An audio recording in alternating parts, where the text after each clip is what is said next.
சிரிக்கவும் சிந்திக்கவும் கூடிய தெனாலிராமன் கதையின் வரிசையில் இன்னைக்கு என்ன கதை பார்ப்போவாங்க. ஒரு முறை அரசர் தோட்டத்தில் நடந்து போயிட்டு இருக்கும்போது ஒரு பெரிய கல்லு தடிக்கிறதுங்க. காலில் ரொம்ப வலிக்க ஆரம்பிச்சிருதுங்க அரசருக்கு.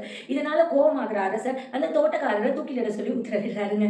இதை கேட்டோன்னே இந்த தோட்டக்காரருக்கு ரொம்ப வருத்தமாயிடுதுங்க. அவர் இதுலேருந்து எப்படி தப்பிக்கிறது அப்படின்னு தெனாலிராமனை சந்திச்சு கேட்குறாருங்க. தெனாலிராமன் ஒரு நல்ல யோசனை சொல்றாருங்க.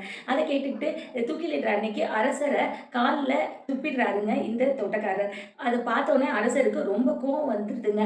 எவ்வளோ தைரியம் இருந்தால் இவ்வளோ கேவலமான விஷயத்த நீ செஞ்சிருப்ப. நான் எவ்வளோ பெரிய அரசர், எனக்கு போய் இப்படி நீ செய்யலாமா, நீ என்னை ரொம்ப அவமரியாதை பண்ணிட்ட அப்படின்னு கோவமாக கத்துறாருங்க.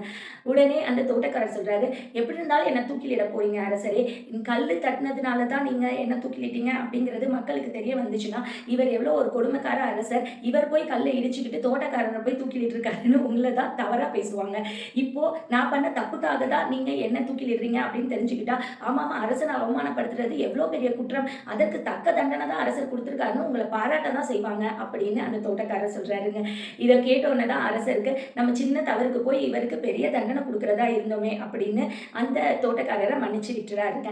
ஆனா இதற்கு பின்னாடி தெனாலிராமனோட புத்திசாலித்தனம் இருக்கு அப்படிங்கிறத தெரிஞ்ச பிறகு தெனாலிராமனை பாராட்டி பரிசுகள் கொடுக்குறாருங்க.